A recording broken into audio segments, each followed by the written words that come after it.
चलिए, कल के क्लास में देखे थे रासायनिक समीकरण के प्रकार के बारे में। मैंने रासायनिक समीकरण का जो डबल प्रकार था कि रासायनिक समीकरणों को व्यक्त करने के आधार पर उसके दो प्रकार थे, है ना।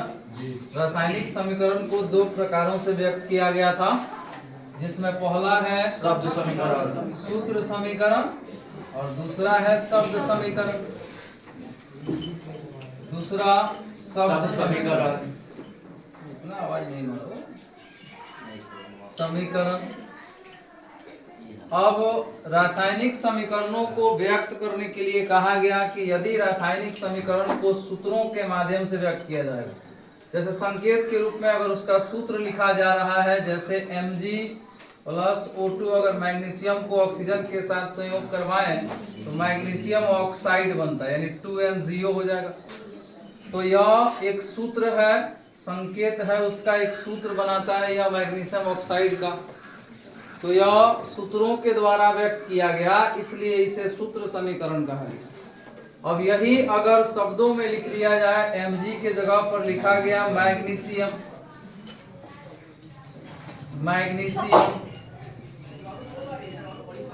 यहाँ O2 के जगह लिखा गया ऑक्सीजन, बिल्कुल वैसे ही लिखा जा रहा है, प्लस उधर भी है, नीचे भी है, तीर का चिन्ह वहां भी है, यहाँ भी लिखा गया।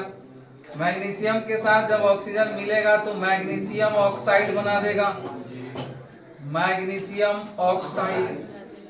अब यहाँ पर जो यह लिखा गया magnesium plus oxygen magnesium oxide जो लिखा गया, यह शब्दों के द्वारा व्यक्त किया गया और उसके ठीक ऊपर सूत्रों के माध्यम से व्यक्त किया गया। तो जब रासायनिक समीकरण को सूत्रों के द्वारा लिखा जाए तो उसको सूत्र समीकरण, और जब शब्दों के द्वारा व्यक्त किया जाए तो उसको शब्द समीकरण। और ऐसा बिल्कुल क्वेश्चन नहीं है कि ऑब्जेक्टिव पूछेगा या सब्जेक्टिव पूछेगा कि शब्द समीकरण किसे कहते हैं। यह क्वेश्चन पूछा जा सकता है कि दिया गया समीकरण किसको व्यक्त करता है ना, सूत्र को या शब्द को। ठीक है। अब आता है कि कल हम आपको कुछ खूबियां बताए थे रासायनिक समीकरण की, कुछ विशेषताएं बताई गई थी, जिसमें प्रतिफलों को हमेशा बाएं तरफ रखना है, प्रतिफल को दाएं तरफ रखना और प्रतिकारकों को बाएं तरफ। दो प्रतिकारक या दो प्रतिफल के बीच में जोड़ का चिन्ह होता है ना, बीच में तीर का चिन्ह होता है, ये सब बताया गया था। ऐसी बहुत सारी खूबियां हैं रासायनिक समीकरणों की, ठीक है। लेकिन जो चीज जितना बेहतर होता है उसमें कुछ कमियां भी होती है ना।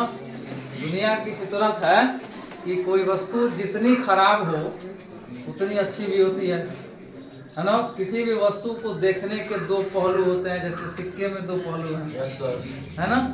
अब आप मैटर वहाँ करता है कि आप उसको किस नजरिए से देख रहे हैं, है ना। आइए देखते हैं फिर। अब रासायनिक समीकरण के जो खूबियां आपने लिखा था, जो विशेषताएं थी उसकी, तो उसमें कुछ कमियां भी थी, ठीक है ना। अब कमी क्या था जरा उसको देखते हैं। रासायनिक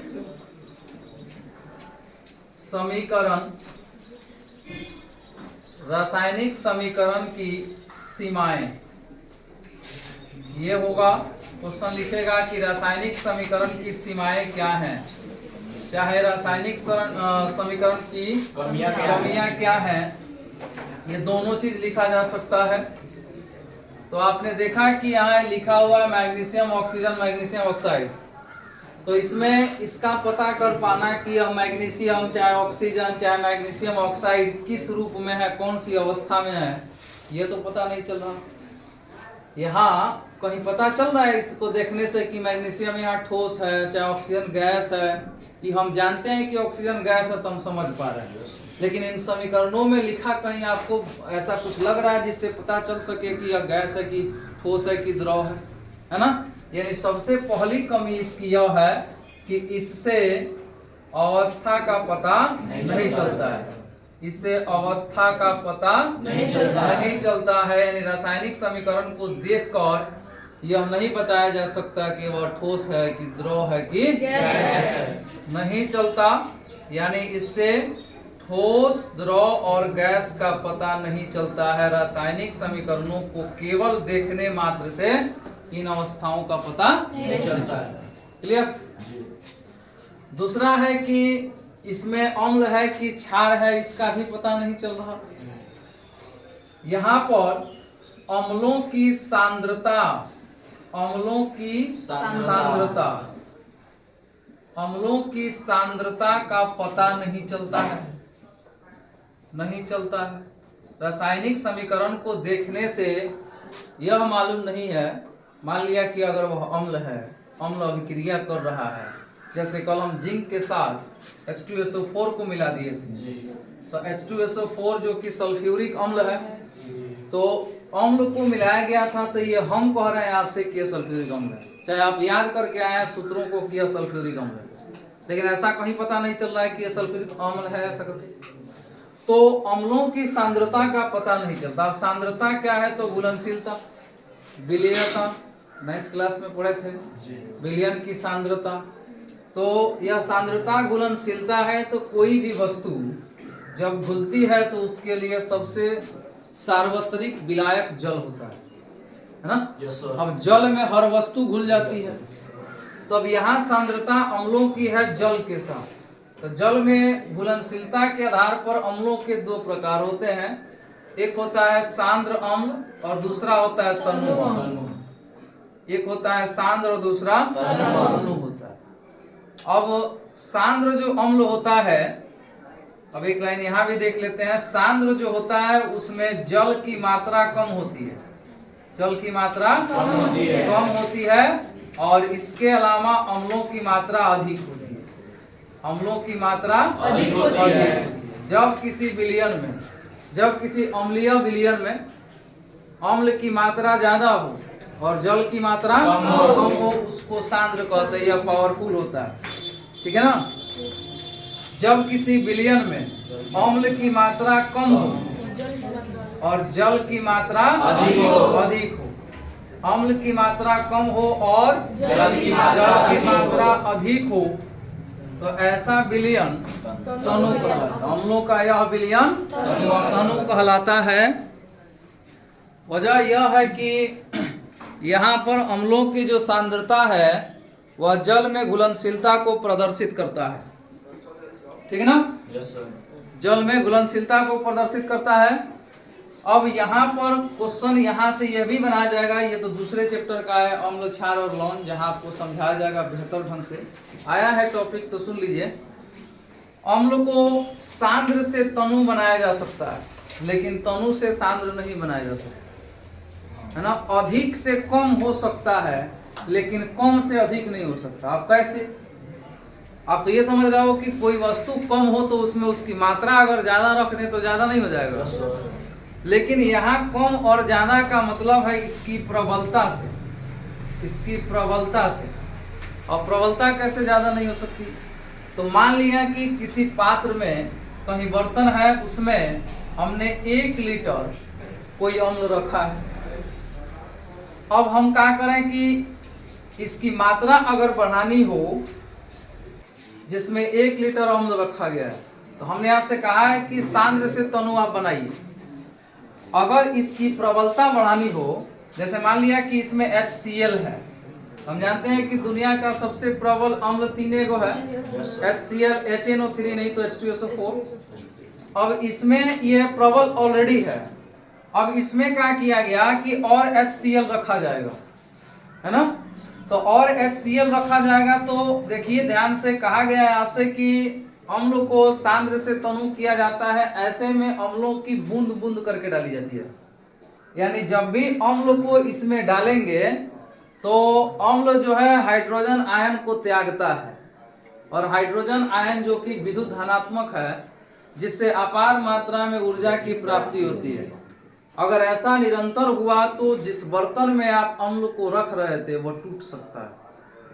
अम्ल यहाँ से छलकेगा, भागेगा अलग, निकलेगा बाहर, तो आपको जला सकता है। ऐसा संभव है कि इससे इतनी अधिक मात्रा में उष्मा निकलेगी कि आपकी त्वचा जो है नष्ट हो सकती है। इसलिए कभी भी अम्ल को सांद्र से तनु किया जा सकता है, लेकिन तनु से सांद्र नहीं किया जा सकता, क्योंकि यह पावर में होता है, हाइड्रोजन आयन को त्यागता है। ठीक है, चलिए।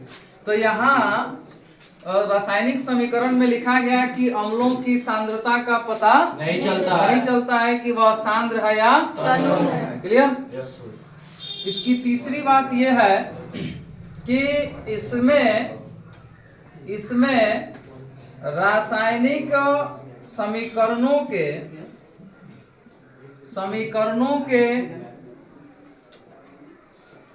प्रकार का पता नहीं चलता, नहीं चलता। अब ये प्रकार जो है इसके कई होते हैं। जैसे में प्रकार होता है विस्थापन, है ना, जिसको एकल विस्थापन भी कहते हैं, द्वि विस्थापन, वियोजन, अपघटन, जो भी है। तो इन सब का पता तो चलता है कि यह मूलक बदल रहे हैं, कि विस्थापित हो रहे हैं, कि संयोज किए जा रहे हैं या टूट रहे हैं, इसका तो पता चल सकता है। यहाँ लिखा गया है कि रासायनिक समीकरण के प्रकारों का पता नहीं चलता, तो इन प्रकारों में केवल ताप का पता नहीं चलता, यानी ताप के आधार पर जो रासायनिक समीकरणों के प्रकार हैं इसका पता नहीं चलता। जैसे मान लेते हैं रासायनिक समीकरणों को अगर ताप के आधार पर बांटे तो ऊष्मा छेपी और ऊष्मा शोषी होता है ना। तो ऊष्मा छेपी और ऊष्मा शोषी होता है। तो इन रासायनिक समीकरणों को देखने के बाद यह पता नहीं चल रहा कि यह ऊष्मा छेपी है कि ऊष्मा शोषी है। हम जानते हैं कि ऊष्मा छेपी में, जो आगे पढ़ेंगे, ऊष्मा छेपी में रासायनिक अभिक्रिया जब होती है तो ऊष्मा का उत्सर्जन होता है, और ऊष्मा शोषी में जब रासायनिक अभिक्रिया होती है तो ऊष्मा का अवशोषण होता है। तो इसका पता नहीं चल रहा है कि यह क्या हो रहा है इसमें, है कि नहीं। अगला है कि रासायनिक समीकरण में अवस्था का पता चल गया, उसकी सांद्रता की पता चल गई, उसके बाद ताप के आधार पर प्रकार का पता चल गया। रासायनिक समीकरण उत्क्रमणीय या अनुत्क्रमणीय। रासायनिक समीकरण उत्क्रमणीय है कि अनुत्क्रमणीय, इसका भी पता नहीं चलता है, इसका भी पता नहीं चलता है। अब उत्क्रमणीय कहते हैं जो प्रतिकारक से प्रतिफल बना देता है और पुनः प्रतिफल से प्रतिकारक बना देता है। यानी जो कंडीशन काम कर रहा हो उस कंडीशन में अगर थोड़ी सी चूक होती है तो पुनः प्रतिफल यानी उत्पाद से फिर से अभिकारक बन सकता है, बन जाता है। ठीक है, जैसे मान लिया गया कि कहीं बर्तन में पानी रखा हुआ है। अब इस पानी को हम जब 100 डिग्री सेल्सियस टेम्परेचर देंगे तो हम जानते हैं कि शुद्ध जल का क्वथनांक होता है 100 डिग्री सेल्सियस। जब यहाँ 100 डिग्री सेल्सियस टेम्परेचर दिया जाएगा तो ऐसे में यह वाष्प बन के उड़ना शुरू कर देगा, करेगा ना। लेकिन अगर वाष्प बन के उड़ रहा है और इसके ऊपर हम एक और ढक्कन लगा दें कि यह वाष्प बाहर नहीं जाए, तो जाहिर सी बात है कि जितने वाष्प उड़ेंगे वो सब जाके ऊपरी परत पर इकट्ठा होंगे। और जैसे अगर हम क्या करें कि 100 डिग्री सेल्सियस पर हमने देखा कि वाष्प बन के वह उड़ रहा है और हमने उसको क्या किया कि किसी कंटेनर के ऊपर जो बर्तन गर्म कर रहे थे उसके ऊपर हमने एक पर्दा लगाया है, मतलब टीन का ही, जो पानी को रोक सके। वहां पर जाके वाष्पन की क्रिया हो रही है तो सारे बूंद बूंद वहां इकट्ठा बन रहे हैं। अब जैसे ही हम टेम्परेचर को घटाएंगे तो जैसे टेम्परेचर घटेगा तो 100 डिग्री सेल्सियस से जब कम आएगा, मान लेते हैं 50 डिग्री सेल्सियस, तो जितना वाष्प बना था और फिर संघनन की क्रिया होगी उसमें, क्योंकि टेम्परेचर घट चुका है तो फिर पुनः द्रव बन जाएगा ना। तो यहाँ पर टेम्परेचर काम कर रहा था तो ताप में थोड़ा सा अंतर आया तो अवस्था में तुरंत बदलाव हो गई, पुनः वहीं पर आ गया ना। जल बन के उड़ा था वाष्प, फिर वाष्प से आके बन गया जल। तो वही कह रहा है कि जब रासायनिक अभिक्रिया से अभिकारक से प्रतिफल यानी उत्पाद बन जाते हैं तो पुनः वह काम करने वाला जो भाग होता है जिससे वह उत्पाद बने हैं, अगर वापस से उसमें कोई परिवर्तन होता है तो फिर उत्पाद से अभिकारक बन जाते हैं इस रासायनिक अभिक्रिया को उत्कर्मणीय कहते हैं, जो परिवर्तनशील है। क्लियर?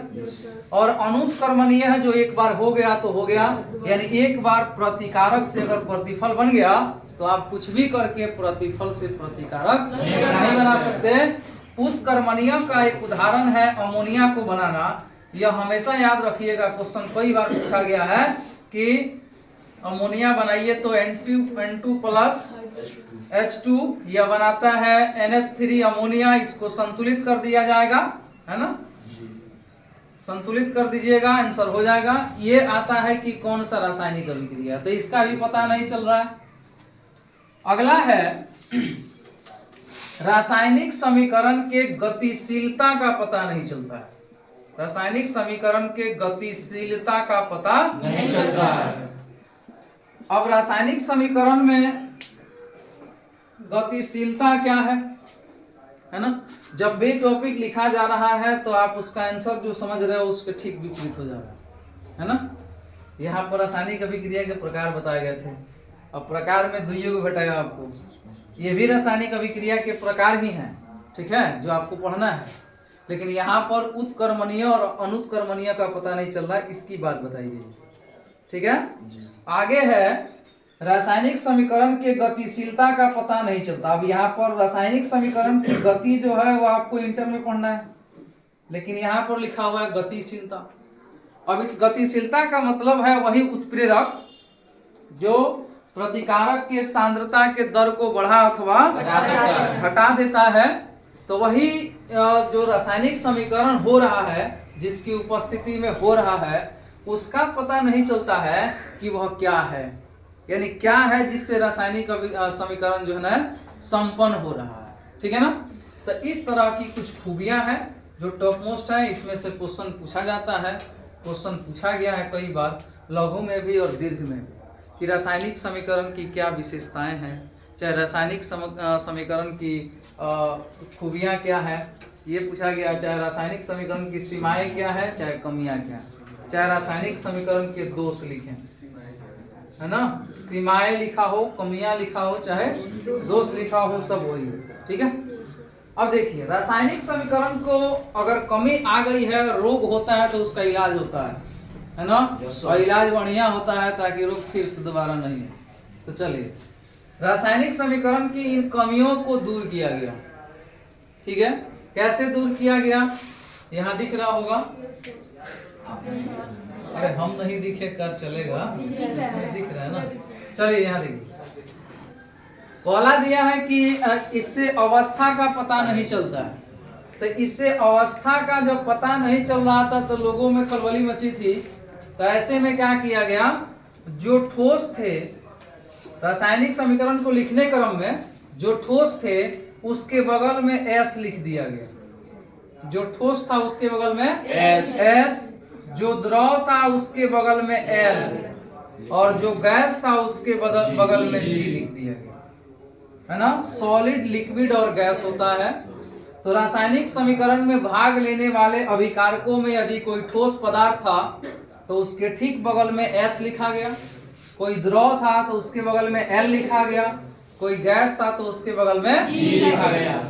इससे यह पता चल गया कि उसकी अवस्था क्या है।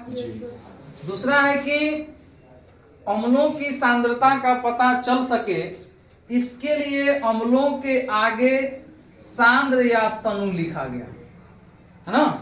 जब आप आगे पढ़ोगे तो उसमें उदाहरण मिलेगा कि तनु सल्फ्यूरिक अम्ल के साथ जिंक अभिक्रिया करता है तो क्या बनाता है, तो तनु लिखा ना, वो सांद्र लिखा ना। तो वही अम्लों की सांद्रता का पता चलाने के लिए उसमें सांद्र और तनु लिखा गया। अगर सांद्र हो तो सांद्र लिखा गया, तनु हो तो तनु लिखा गया। तीसरा है, इसमें रासायनिक समीकरण के प्रकार का जो पता नहीं चल रहा है कि ऊष्माक्षेपी है कि ऊष्माशोषी। तो इन टेम्परेचर के आधार पर जो ऊष्माक्षेपी और ऊष्माशोषी थे ना, उनके लिए जब ऊष्मा का उत्सर्जन किया गया, है ना, यानी जितने ऊष्माक्षेपी पदार्थ थे, रासायनिक अभिक्रियाएं थी, जितने ऊष्माक्षेपी रासायनिक अभिक्रियाएं थी, उनके पीछे यानी प्रतिफल यानी उत्पाद बनने के बाद में प्लस ऊष्मा लिखा गया, है ना।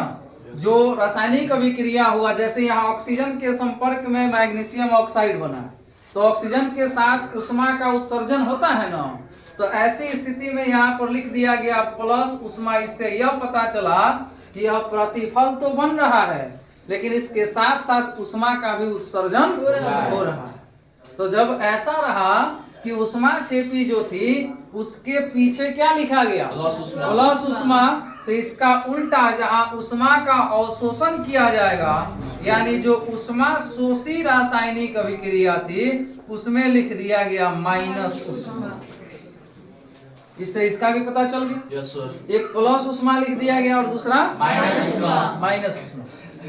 अगला है रासायनिक समीकरण उत्कर्मणीय है कि अनुत्कर्मणीय, इसका पता नहीं चला। तो हम जानते हैं कि रासायनिक समीकरण जो है उत्कर्मणीय का मतलब अभिकारकों से उत्पादों का बनना और उत्पादों से अभिकारकों का बनना। तो यह घटना उत्कर्मणीय रासायनिक अभिक्रिया में हो रही थी, तो यह बाएं से दाएं भी था और दाएं से बाएं भी था। तो इसका पता करने के लिए अभिकारकों और प्रतिफलों के बीच, है ना, इसका पता करने के लिए अभिकारकों एवं प्रतिफलों के बीच, यानी उत्पादों के बीच, प्रतिफलों यानी उत्पादों के बीच द्विसर का प्रयोग किया गया। द्विसर वही है जो तीर का निशान दोनों तरफ होता है, उसको द्विसर कहते हैं। जैसे यहाँ देखिए, एक तीर इधर से भी जा रहा है और एक तीर उधर से भी आ रहा है।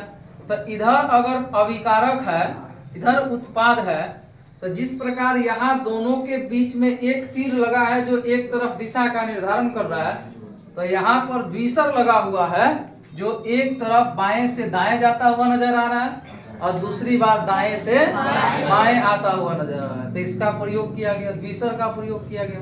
इसे यह पता चल गया कि यह उत्कर्मणीय है कि अनुत्कर्मणीय। अगर सिंगल तीर रहा तो अनुत्कर्मणीय कहलाएगा, अगर डबल तीर रहा दोनों दिशाओं में रहा तो उत्कर्मणीय कहलाएगा। क्लियर। अगला है कि रासायनिक समीकरण के गतिशीलता का पता नहीं चल रहा है, यानी कहने का अर्थ यह हुआ कि उत्प्रेरकों का पता नहीं चल रहा है। तो ऐसी स्थिति में क्या किया गया कि तीर के चिन्ह के ऊपर जो उत्प्रेरक थे जिनकी उपस्थिति में रासायनिक अभिक्रिया संपन्न हो रही थी, उनको इस तीर के चिन्ह के ऊपर लिखा गया। यहाँ पर लिखा गया तीर का चिन्ह था और उसके ठीक ऊपर लिख दिया गया कि किसके उपस्थिति में यह क्रिया हो रही है। क्लियर। यानी कुल मिला के हमने रासायनिक समीकरण, अभिक्रिया समीकरण, समीकरणों के जो लिखने के आधार पर प्रकार थे उनको लिखा, हमने देखा। रासायनिक समीकरण की खूबियों को देखा, रासायनिक समीकरण के दोषों को देखा और उन दोषों का निराकरण करने के लिए, उनको सही करने के लिए क्या किया गया है इसको भी देखा। क्लियर। अब आगे बढ़ते हैं। आता है इस समीकरणों को संतुलित किया जाता है ना। संतुलित रासायनिक समीकरण के बारे में आगे समझते हैं।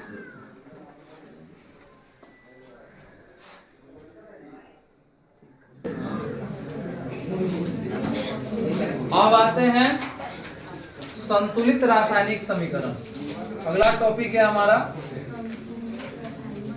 संतुलित रासायनिक समीकरण। अब जरा देखिए, संतुलित रासायनिक समीकरण। और रासायनिक समीकरणों को संतुलित किया जाता है, बैलेंस किया जाता है, बराबर किया जाता है। यानी यूं समझे कि अभिक्रिया में भाग लेने वाले जितने पदार्थ हैं उनकी जो मात्रा है वह उत्पादों के बराबर होनी चाहिए। इसी को कहते हैं रासायनिक संतुलित रासायनिक समीकरण। यानी जिस रासायनिक समीकरण में प्रतिकारकों के प्रत्येक तत्वों के कुल परमाणुओं की संख्या, जिस रासायनिक समीकरण में प्रतिकारकों के प्रत्येक तत्वों के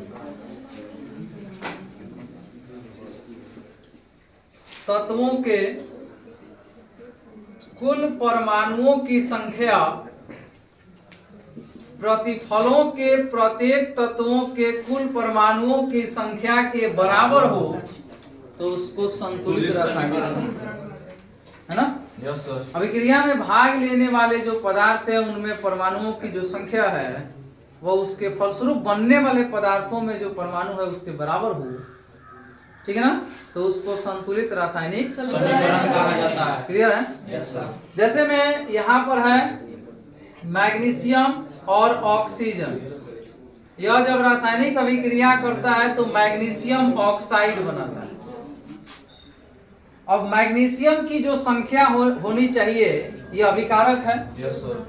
तो इसकी संख्या उसके उत्पाद के बराबर होनी चाहिए, यही कह रहा है। जैसे यहाँ मैग्नीशियम सिंगल है तो यहाँ भी मैग्नीशियम सिंगल है, तो ये तो संख्या बराबर है। Yes sir. यहाँ पर ऑक्सीजन एगो दिख रहा है आपको और इधर में ऑक्सीजन दो दिख रहा है, तो दोनों तरफ बराबर करना होगा। Yes sir. तो बराबर करने के लिए जो विधियां होती है वो अनुमान होती है और बीजगणितीय होती है, ठीक है ना। बीजगणितीय जो विधि है थोड़ी सी टफ होती है और अनुमान विधि सबसे सरल होता है। यानी आपको एक पेंसिल लेना है और पेंसिल के जरिए आपको दोनों तरफ अनुमान लगाना है कि अभिकारकों में क्या संख्या है उसकी, प्रतिफलों में क्या संख्या उसका, ठीक है ना। तो जैसे में हमने देखा यहाँ कि ऑक्सीजन की संख्या 2 है और इधर ऑक्सीजन सिंगल है, तो कैसे लगाएंगे, 2 कहाँ लगाएंगे कि बराबर होगा। तो बताया कि जब अनुमान विधि का प्रयोग किया जाता है तो जिस संख्या से संख्या बराबर हो रहा हो, यानी जिस संख्या को लगा देने से अगर अभिकारक और प्रतिफल अभिकारक और उत्पाद बराबर हो रहे हो तो उस संख्या को उत्पादों के पीछे नहीं लिखकर उससे गुणा किया जाता है ना। जो संख्या इसको बराबर करेगी उससे गुणा किया जाता है, पीछे नहीं लिखा जाता। जैसे में आप देखिए यहाँ पर मैग्नीशियम है, यहाँ ऑक्सीजन है, यहाँ भी मैग्नीशियम, यहाँ भी ऑक्सीजन है। तो मैग्नीशियम सिंगल था, काम चल जा रहा था। ऑक्सीजन 2 गो था, यहाँ 2 बनाना था। तो बनाने के लिए जिस संख्या से 2 बराबर होगा, लेकिन 2 जो संख्या है उससे ऑक्सीजन बराबर हो रहा है, तो उससे उत्पादों में गुणा करना होगा। जैसे अगर यहाँ 2 से गुणा कर देते हैं तो 2 से गुणा करने के बाद अब 2 के बाद जो भी राशियां होंगी सब डबल हो जाएंगी। Yes sir. तो यहाँ 2 गो Mg भी है और 2 गो ऑक्सीजन भी होगा, तो यहाँ 2 गो ऑक्सीजन है, काम तो चल जा रहा है। लेकिन इधर Mg सिंगल था तो इसको भी बराबर करना है तो 2 से गुणा कर देंगे। तो यहाँ भी 2 से गुणा किया गया और यहाँ भी 2 से गुणा किया गया। अगर संख्या को चेक किया गया तो अभिकारकों और उत्पादों की संख्या क्या है, यानी Mg2 है, Mg2 है, O2 है, फिर O कितना है, काम चल जाएगा। और देखिए दूसरी बात यह है कि यह संतुलित रासायनिक समीकरण जो आपको दिख रहा है जिसमें कहा गया कि प्रतिकारकों के प्रत्येक तत्वों के कुल परमाणुओं की संख्या अगर प्रतिफलों के प्रत्येक तत्वों के कुल परमाणुओं की संख्या के बराबर हो तो उसको संतुलित रासायनिक समीकरण कहते हैं।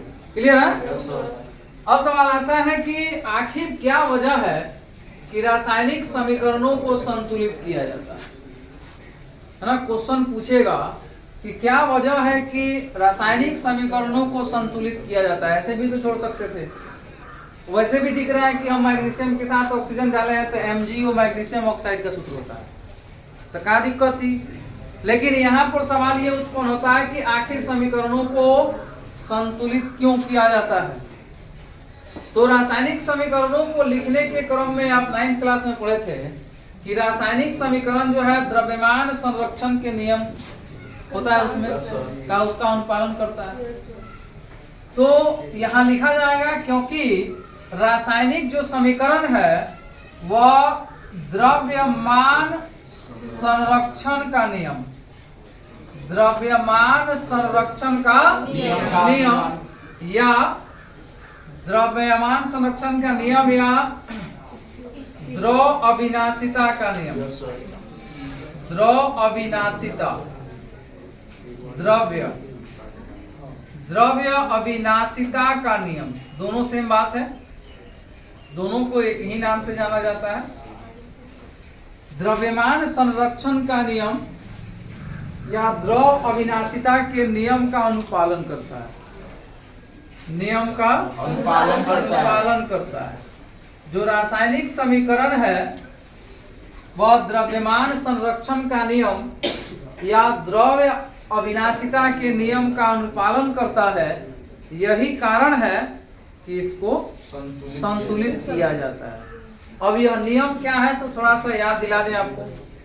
यह नियम यह है कि यदि कोई अभिकारक, जैसे मान लिया गया कि कोई अभिकारक है ना, अभिकारक है दो गो जो भाग ले रहे हैं रासायनिक अभिक्रिया में। मान लेते हैं कि कोई अभिकारक है X और Y, दो गो अभिकारक है। X और Y जब रासायनिक अभिक्रिया कर रहा है तो उत्पाद के रूप में मान लेते हैं A और B बन रहा है। A और B बन रहा है। अगर हम इसको रासायनिक अभिक्रिया के रूप में लिखें तो रासायनिक अभिक्रिया इसका X प्लस Y, तीर का चिन्ह होगा A प्लस B, यही ना होगा। तो वो कहता है कि X और Y का जो द्रव्यमान होगा और A और B के बराबर होगा। X और Y का जो द्रव्यमान होगा वह A और B के बराबर होगा। यानी इन दोनों का द्रव्यमान आपस में क्या होंगे? बराबर होंगे। यही वो कह रहा है कि दोनों तरफ का द्रव्यमान क्या होगा? बराबर होगा। तो इस नियम का यह अनुपालन कर रहा है। द्रव्यमान संरक्षण का नियम चाहे द्रव अविनाशिता के नियम का अनुपालन करता है कोई भी रासायनिक अभिक्रिया, इसलिए उसको क्या किया जाता है? संतुलित किया जाता है। अब इस बात को चेक करने के लिए कि क्या यह सही है कि नहीं, इसको चेक करने के लिए हम इसको चेक कर लेते हैं। ठीक है, जैसे यहाँ पर मैग्नीशियम प्लस ऑक्सीजन फिर मैग्नीशियम ऑक्साइड दिया है। जरा इसको आप नीचे लाइए। तो यह दिया है 2Mg प्लस O2 2M0, यही दिया है ना। अब देखिए हम दोनों का परमाणु द्रव्यमान निकालते हैं। तो मैग्नीशियम की परमाणु संख्या कितनी होती है? 12 होती है। तो 12 दूना क्या हो जाएगा? 24। तो 2 गुना 24 हो जाएगा। ऑक्सीजन का परमाणु संख्या 8 दूना 16। अब 2 गो है तो 2 गुना 16 हो जाएगा। फिर यहाँ 2 रहा, मैग्नीशियम का 24 और ऑक्सीजन का 16। अब यहाँ देखिए, 24 2 और 16 2 है क्या? यानी 24 दूना 48, 16 दूना 32। यहाँ देखिए 48 2 50 30 80 U हो जाएगा। अब यहाँ देखिए 24 दूना 48 प्लस 16 गुना 16 मैग्नीशियम ऑक्साइड है। तो यह 2 जो है पूरा मैग्नीशियम ऑक्सीजन दोनों के संगे गुना कर रहा है। तो हमने कोष्ट में डाला इसको, मैग्नीशियम का 24 और ऑक्सीजन का 16, दोनों को ऐड किया तो 40 में 2 से गुना किया तो 80। अब देखिए अभिकारकों का टोटल द्रव्यमान 80 है और प्रतिफलों का टोटल द्रव्यमान भी 80 है। दोनों तरफ बराबर है। यानी द्रव्यमान संरक्षण के नियमों का अनुपालन करता है रासायनिक समीकरण, इसलिए इसको संतुलित करना अति अनिवार्य होता है। ठीक है, किसी भी गणित के या किसी भी प्रश्न का न्यूमेरिकल हल करने के लिए है ना, दिमाग को संतुलित करना पड़ेगा। जिस तरह यह संतुलित रासायनिक समीकरण है, नहीं तो संतुलन बिगड़ेगी, सावधानी हट जाएगी तो दुर्घटना बढ़ जाएगी, सावधानी हटी तो दुर्घटना समझिएगा। ठीक है, इसलिए अब लिखना स्टार्ट करेंगे। क्वेश्चन जो है बराबर मिलेंगे इसके। हम लोग रासायनिक अभिक्रिया से संतुलित रासायनिक समीकरण तक आए। कल रासायनिक समीकरणों के प्रकार देखे जाएंगे। हाँ, विधियां बताई जाएंगी, प्रकार बताए जाएंगे। तो आप लोग वीडियो में निरंतर बने रहें, है ना, रेगुलर क्लास आपको मिलता रहे।